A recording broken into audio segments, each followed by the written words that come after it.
Welcome back to our Rectory Ramble. We just recorded an entire Rectory Ramble, and it had no audio. It did have audio, but then the audio died. It just kind of died. So after 45 we're going to do this again. Exact same content. There's no way. Anyway, you may notice that Christian is gone.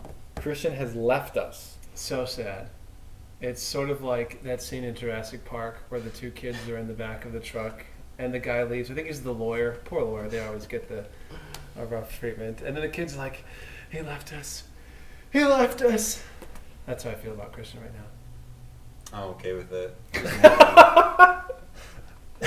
This is the exact same thing that happened last time. So, one of the things, Christian was so great to have around, and he's going to be a great priest. And we're going to tell Brian is still here. Kevin is going to come back one more time before he leaves. Just for like one weekend, though. Yeah. He'll be here and then he'll be gone. We'll make sure he records a video. But anyway, it was great having Christian around. I even pranked him, actually. Yeah. We were Father Joe and I were in the car together. I remember when I was a new priest, some old lady called the office and asked as to whether or not we could have beer at the funeral luncheon.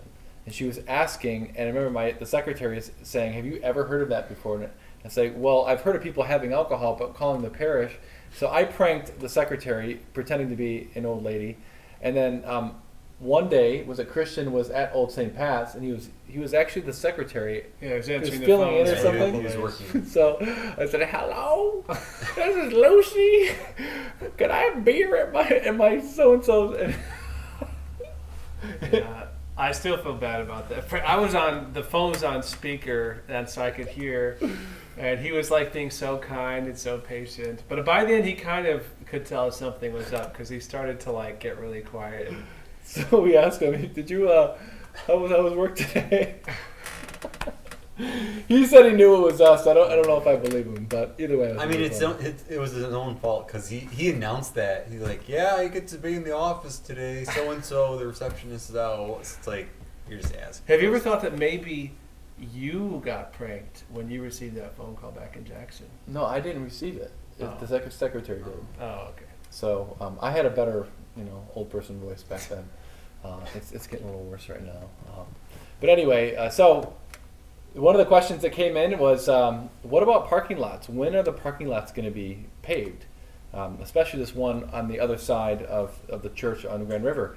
The good news is, because of the deal we got from the diocese that we haven't announced yet, we are able to pave the school parking lot, the rest of the school parking lot, and this other parking lot this fall. And so we haven't publicized that yet, but now it's public because it's on this video. The point is, we're going to have some of that happening probably within the next month. Hopefully in the September range, we'll have that. So that's good news. One of the other questions that came in is where's your favorite place to travel? I'd probably say Ireland. I went all over Europe during my study abroad semester, but Ireland was one of the most beautiful places I went to. I mean, the countryside, everywhere you go, is just stunning. And the people are also very, very kind. Like, even often tourists are sort of annoying, and so the locals will just ignore you or just be pretty rude. But in Ireland, people were very kind. They'd always kind of show us where things were or ask us if we needed help with anything, and very hospitable. And I'm half Irish, so I just felt very much at home there. So I'd probably say Ireland's my favorite. Yeah. What about you?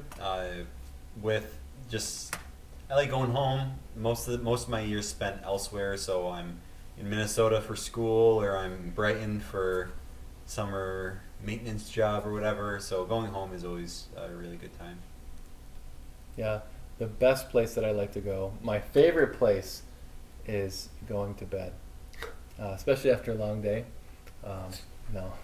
I honestly... You gotta get out more, Father. I honestly loved Italy. When I was studying abroad, Italy was great. I love the culture. I love the language. I love the food, especially. Mm-hmm. So I loved Italy, and I loved going on the trains into the countryside, the little small towns, and so I was studying over there. So get all the pasta you could possibly want. That's right. That's one of the reasons why I like macaroni and cheese so much. They just perfected it over there. So, anyway, the final question is, what do you do when someone sits next to you at Mass or close to you in your social distance circle? That was a question that came in, is that sometimes people coming for Mass, they're socially distant, and then other people will encroach upon their private space and their personal space and not social distance. What do you do? So what do you think? I don't know. It's kind of a tricky situation, right? Because in the perfect world, everyone would be conscious of this and they'd all be understanding of one another and not sit too close. But in reality, people are sort of all over the place in how much they're aware of these things and how much they care about these things. And so yeah, it's not uncommon that in Mass someone will sit down in their proper place, socially distant, and others will come and sit right next to them, right behind them, or whatever. And I don't know. I don't really have any like great solutions to that, other than you could try moving to another place to try to get away from where they're too close to you, or you could just politely ask them to maybe sit a little bit further away. But it's tricky because some parishioners have already tried some of those things, and it doesn't always end very well. And people get upset or they get offended, and it's just it's difficult. What do you think? Yeah, those are probably some of the best options. Another kind of last resort is like thinking about, especially if you go to one of the masses which have more people attending, 11:30 or the 9:30. Maybe think about going to a less attended mass, either 5 p.m. vigil mass or the 5 p.m. on Sunday. There's just fewer people that go there, so it's easier to socially distance. Or you could start coughing. That could just kind of push people away. Or pretend to start sneezing, right? Take your mask off. I also don't think like having usher police is a good idea. That's something that people often recommend. Like, do we really want that? Like, I wouldn't want to be that poor usher to go around and like have to enforce all of this. Yep.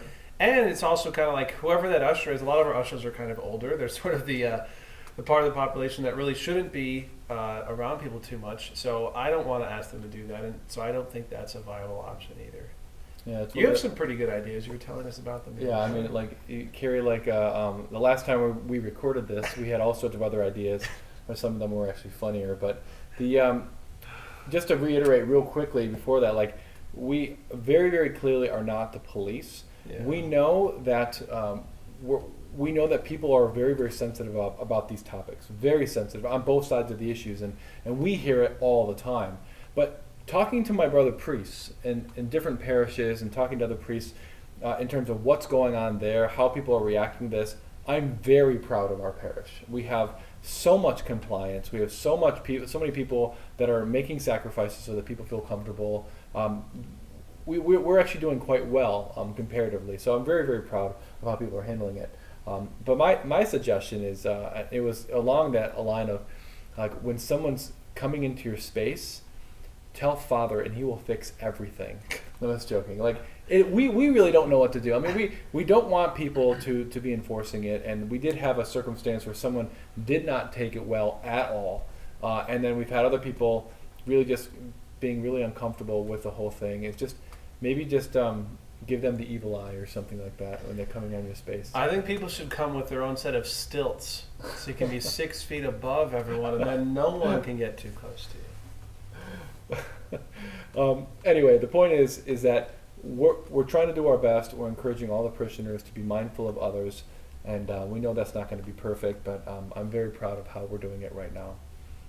So thanks for all your questions. Please keep putting your questions in the box below so that we can answer them, and hopefully we don't have to record these multiple times. Make sure that we get the technology working correctly. Anyway, God bless you guys. We'll see you later. See ya.